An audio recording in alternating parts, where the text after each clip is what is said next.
बिस्मिल्लाहिर्रहमानिर्रहीम अस्सलाम वालेकुम व्यूअर्स की हाल ने उम्मीद है सारे ठीक होंगे। अल्लाह ताला सारे अपने घर खुश रखे आबाद रखे आमीन सुबह आमीन।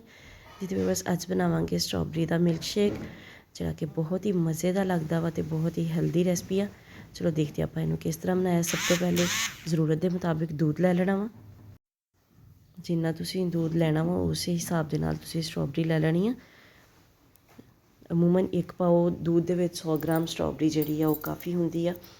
तो स्ट्रॉबेरी को अच्छे तरीके नाल तुसी धो के साफ सुथरा कर लेना वा। इन्हां दी अगों सब्ज़ वाला हिस्सा उतार देना वा, पत्ता ते डंडी।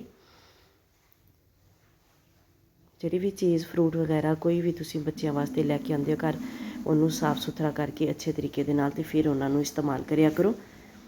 कोशिश करिया करो कि थोड़ी देर पानी दे विच नमक पा के इन्हों भिगे रहन दिया करो। फिर उस तो बाद इन्हों कढ़ के ते फ्रीज़र फ्रिज तुसी रखना वा जिहड़ा या सेव करने ते फिर करिया करो ताकि इन्हां विचों जरासीम वगैरह अच्छे तरीके दे नाल निकल जान। स्ट्रॉबेरी नूं हुण आपां कट लांगे।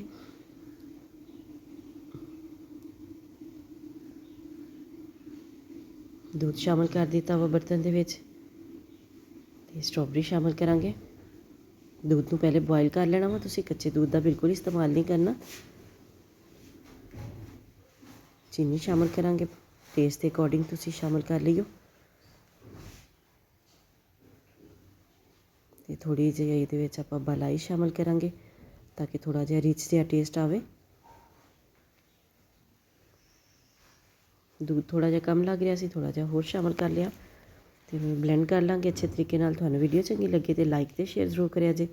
चैनल ते नवें हैं तो चैनल को सबसक्राइब करके जाया जे। नाल बैल आइकन नूं जरूर प्रेस कराए ताकि आने वाली वीडियोज़ का नोटिफिकेशन तुहाडे तक आसानी नाल पहुँच सके। माशाअल्लाह ज़बरदस्त जिहा स्ट्रॉबेरी का मिल्क शेक अपना तैयार हो गया वा। थोड़ा जिहा इहदे विच जामे चीनी शामिल करांगे ताकि कलर थोड़ा जिहा होर अच्छा नज़र आवे तो टेस्ट भी थोड़ा जिहा होर वधिया हो जाए क्योंकि जामे चीनी दे नाल भी टेस्ट जिहड़ा वा ज़बरदस्त जिहा हो जाता वा मिल्क शेक का। सर्व कर लांगे। मेरे बाकी दे चैनल का विजिट करो। तुहानूं वीडियोज़ अच्छियां लगन तो उन्होंने जरूर लाइक करो, अपने फैमिली ते फ्रेंड्स दे विच शेयर करो तो चैनल को सबसक्राइब करना ना भुलिया जे। बहुत ही अच्छियां वीडियोज़ तुहानूं मिलणगियां जिहड़ियां कि बहुत ही बनाउण विच आसान होणगियां रेसिपीज़। मिलदे किसी नैक्सट वीडियो च। उद तक लिए अल्लाह हाफिज़।